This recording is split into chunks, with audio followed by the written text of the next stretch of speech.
contrary to what was said here in the introduction, the New York Times, of course, did not say that you were the most important intellectual alive, and you know that well. It was merely an outsider, a professor at Stanford, who said it in a review which appeared in the New York Times. Interestingly enough, you've used that quote on several of your books, also a fabricated quote. You've also said that whenever that arises during an introduction like tonight, you always say something about it and correct it. And that's, of course, a falsehood because you didn't do it here tonight. And that's happened in the past also. Number two, I couldn't help but notice the reference to Arthur Schlesinger. Apparently, you're still something sticking in your craw about your bout with him, I guess it was around 1970, in which he exposed you for fabricating some Harry Truman quotes. That was the exchange in which he dubbed you an intellectual crook. So I guess that's still sticking in your craw even now. And finally, as to this notion of cheering for the home team, which obviously you don't do, there's somebody else you're cheering for. So I'd like you to be very forthright, like some leftists do, who say they are cheering for our opponents in various places around the world, quite clearly.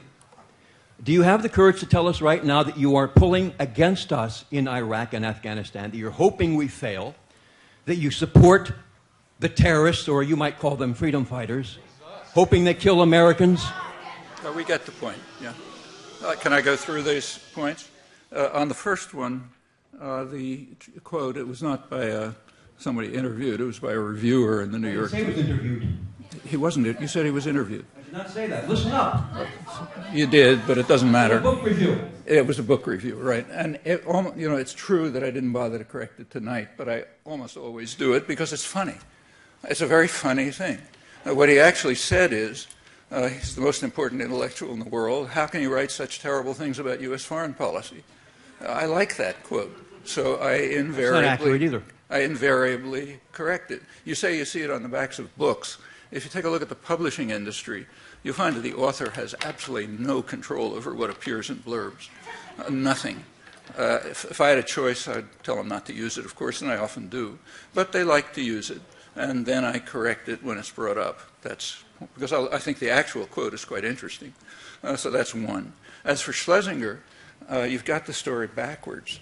I criticized Schlesinger on these points in a book that appeared in 1969, which he was furious about. And in his review of that book, which was a furious review, he tried to find some error, and he found an absolutely trivial error, so small that it was corrected 2 months later in the second printing. But he's been screaming about it. He's screamed about it ever since, and people like you do too. The error was that in quoting a speech by Harry Truman, instead of quoting his actual speech, I quoted a virtually verbatim paraphrase of it by a leading respected commentator, James Warburg. So the words were slightly different, though the content was exactly the same. As I say, it was so trivial, it was corrected 2 months later in the second printing. It's a rare book that doesn't have some small error.